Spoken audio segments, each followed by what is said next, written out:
Please आज एक promise करो कि टेंशन कोई भी हो, सोल्यूशन है, कहीं ना कहीं उसका सोल्यूशन है। और वो सोल्यूशन आत्महत्या बिल्कुल नहीं है, कभी नहीं है, किसी हालत में नहीं है। देखो, मैं कितना भी ज्ञान दे दूं, सोचना आपको खुद ही है कि आपकी जान आपकी सबसे कीमती चीज है।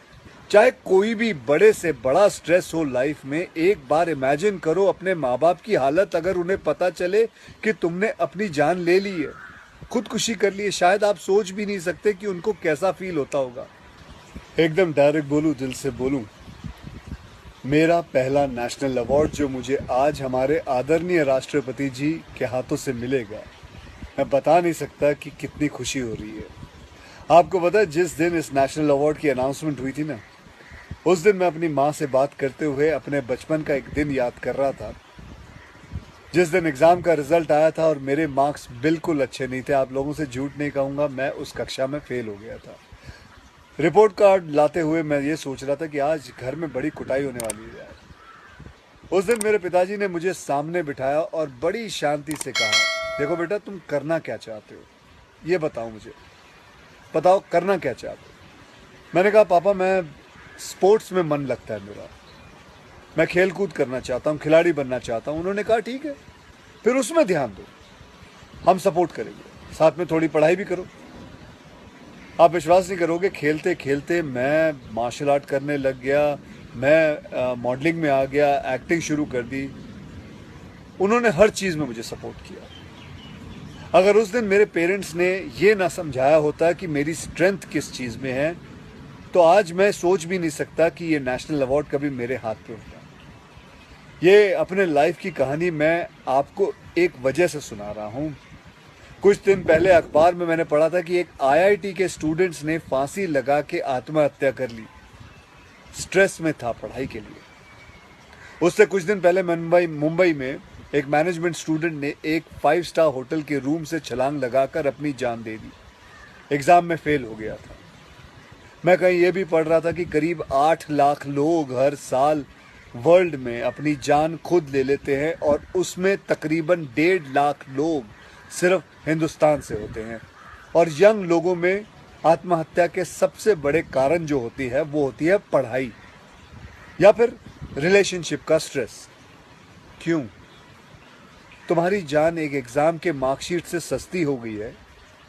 नहीं। ऐसा क्या पढ़ाई कर रहे हो? इससे तो देश के लिए सरहद पे जाके जान लगा दो दांव पे। चाहे कोई भी बड़े से बड़ा स्ट्रेस हो लाइफ में, एक बार इमेजिन करो अपने माँ बाप की हालत अगर उन्हें पता चले कि तुमने अपनी जान ले ली है, खुदकुशी कर ली है। शायद आप सोच भी नहीं सकते कि उनको कैसा फील होता होगा। मान लिया कि आपका स्ट्रेस बहुत बड़ा है, पर इतने हल्के में मत लो अपनी लाइफ को यार।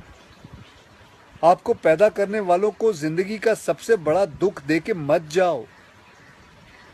और पेरेंट्स से भी यही कहूंगा, यही पूछना चाहूंगा कि कहाँ गए वो ज़माना, कहाँ गया वो ज़माना जब आप लोग अपने बच्चों के साथ डिनर टेबल पे बैठ के बातें किया करते थे, पूछा करते थे कि कैसा चल रहा है, आपके दोस्त कैसे हैं, पढ़ाई कैसी चल रही है। आज आपका बच्चा आपको अपना स्ट्रेस कैसे बताएगा जब आप भी अपने फ़ोन में आंखें गाड़ के बैठे हो और आपका बच्चा भी फेसबुक पे फ्रेंड्स ढूंढ रहा है। ऐसा क्यों होता है कि जब बच्चे को हाथ पांव पे चोट लगती है तो आप फट से डॉक्टर को बुला लेते हो, लेकिन अगर उसे दिमाग में स्ट्रेस हो तो हम बस एक लेक्चर झाड़ देते, कहते थे बेटा नो, थिंक पॉजिटिव बेटा, थिंक पॉजिटिव। मेंटल हेल्थ के लिए भी डॉक्टर या काउंसलर से हेल्प लेना उतना ही ज़रूरी है जितना और किसी तकलीफ के लिए। इसमें कोई शर्म की बात नहीं है। देखो, मैं कितना भी ज्ञान दे दूं, सोचना आपको खुद ही है कि आपकी जान आपकी सबसे कीमती चीज़ है। कोई स्ट्रेस आए ना तो उसको बोल देना बहुत अच्छा है। अपने अंदर घुलना, उसको अंदर रखना, दबा के रखना बिल्कुल नहीं। किसी दोस्त को बोल दो या अपने माँ बाप से शेयर करो। मेरे एक फ्रेंड ने उस दिन व्हाट्सएप पे एक बहुत काम की बात फॉरवर्ड की थी।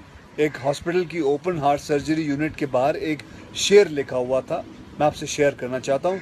वहाँ लिखा हुआ था कि अगर दिल खोल लेते अपने यारों के साथ तो आज खोलना ना पड़ता औजारों के साथ।